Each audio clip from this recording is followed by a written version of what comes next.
Vamos agora, hoje, falar sobre tensão elétrica e os circuitos iniciais da tensão elétrica, tensão alternada e tudo mais.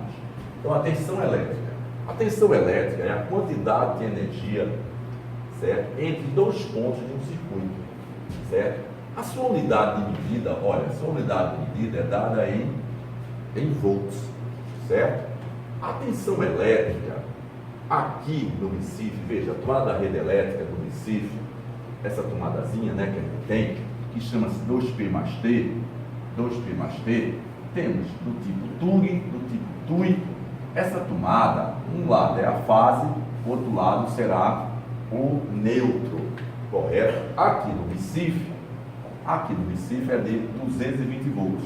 Se você vai medir a tensão, você pode botar na escala de ACV, na escala de 1000 volts, por exemplo, que ele tem aqui, colocando a ponteira vermelha.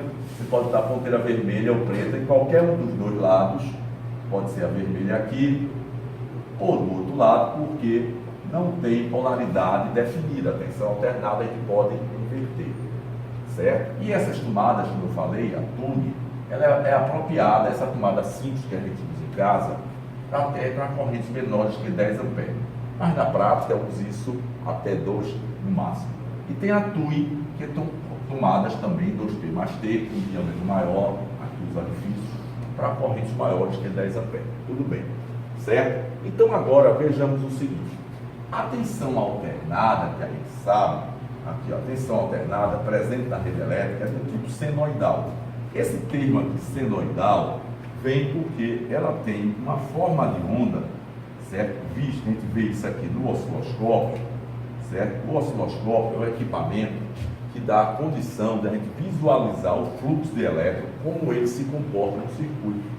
Então, o osciloscópio, como se isso aqui fosse uma tela de osciloscópio, apresenta essa onda senoidal, que é uma função matemática do tipo seno.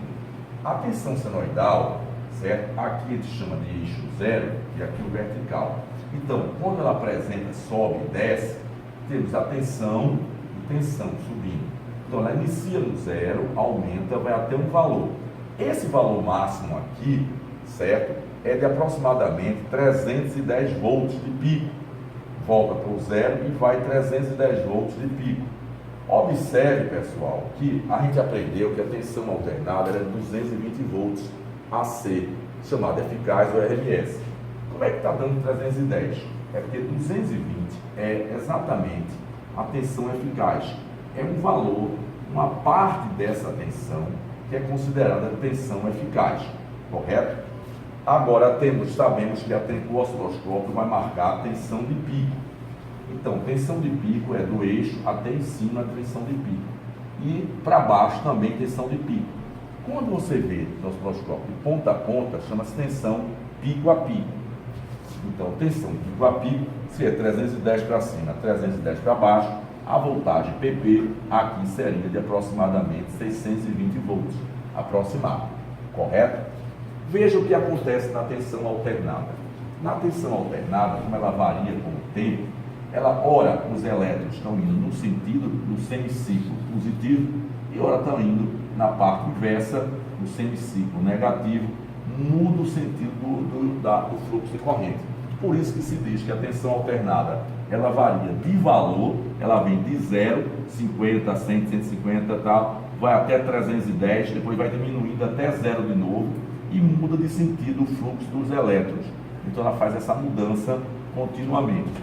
Então esse tempo aqui que se faz, certo? Do início até aqui, chama-se um ciclo ou 1 Hz, que é a nossa tensão alternada. Esse comportamento na nossa rede elétrica são 60 vezes por segundo que isso ocorre. 60 vezes vai ocorrer isso em um segundo. Então a gente diz, nós falamos que a frequência da rede elétrica, a frequência que é a quantidade de vezes que se repete uma coisa qualquer, a frequência da rede elétrica a frequência é de 60 Hz. Aqui no Brasil é de 60 Hz. Se estiver na Inglaterra, na Alemanha, na França é 50 Hz, mas no Brasil é 60 Hz.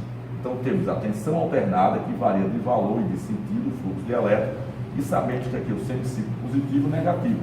E sabemos que a tensão aqui no recife 220 é a tensão eficaz, 220, mas a tensão de pico é 310 volts que vai ocorrer, correto? Então vejamos aqui um circuitozinho simples que é do transformador. Veja, então temos o transformador sendo aplicado 220 volts no cabo de força. Temos o primário do transformador, é onde entra essa tensão, a gente vai chamar de primário, certo? O primário recebe essa tensão eficaz, o RMS, 220 volts. Tem essas duas linhas, que é que significa a ferragem dele, passa por campo magnético e vai para o secundário desse transformador. Aqui é o secundário do transformador. Tem tensão AC, tensão AC. Passando, a gente vai testar o transformador. Aí deu do ponto do centro para um extremo 12, do centro para o extremo também 12. Entre os extremos vão dar 24 volts, porque a tensão que vai sair aqui alternada, ora está com semiciclo positivo e negativo. Nesse mesmo momento, aqui embaixo está com semiciclo negativo e positivo.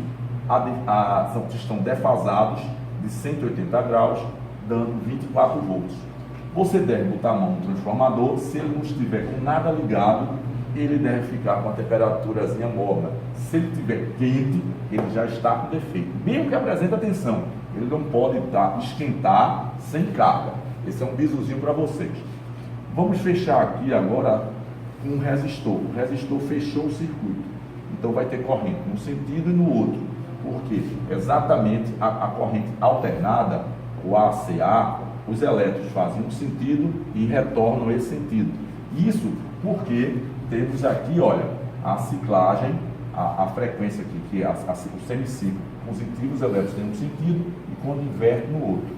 Então, quando o circuito está fechado, ocorre exatamente essa mesma coisa. Então, o circuito fechado vai gerar corrente elétrica. Mas, então, o que é a corrente elétrica? Vejamos a corrente elétrica, a definição. Corrente elétrica é um movimento ordenado dos elétrons em um circuito, mas o circuito tem que estar o quê? Fechado, certo? E a sua unidade é o ampere, circuito fechado. Veja qual é a diferença da tensão para a corrente. A corrente é o movimento, a tensão é só a quantidade. Essa é a definição básica, a diferença básica. Vamos então mostrar agora aqui do lado o circuito com o resistor. Qual a função do resistor? O resistor é um componente que foi desenvolvido para provocar uma queda na tensão, mas isso tem que estar em um circuito fechado. Veja, se tiver aberto, aqui está aberto, veja, não tem nada, não está, aqui está aberto, veja, aberto, não tem nada ligado, não tem resistência, não tem lâmpada, não tem capacitor, não tem transistor, tem nada, está aberto, só tem um teste. O multímetro, quando selecionado em tensão, ele se comporta como circuito aberto. Veja que esse é um bizu importante, viu aí, olha, quando ele está com o circuito aberto, o teste em tensão é o circuito aberto. Então, colocamos um resistor, ligamos 220, fase neutro, e aí indicou a mesma voltagem. Temos 220, do lado de cá praticamente 220. O que significa? Que o resistor não trabalhou. Mas a gente não disse que o resistor tem que provocar queda, mas veja, ele só provoca a queda quando estiver fechado. Vamos para o segundo, vamos para esse exemplo aqui. Esse foi o primeiro, foi o segundo. Botamos o resistor e botamos uma lâmpadazinha aqui. Essa lâmpada a gente comprou, que era de 12 volts. O fabricante diz que ela é de 12 volts.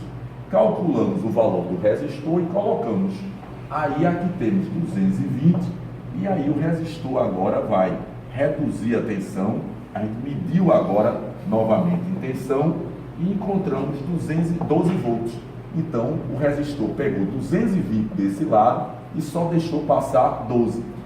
Esse trabalho ela fez e ao mesmo tempo o que aconteceu? Ela começa a aquecer.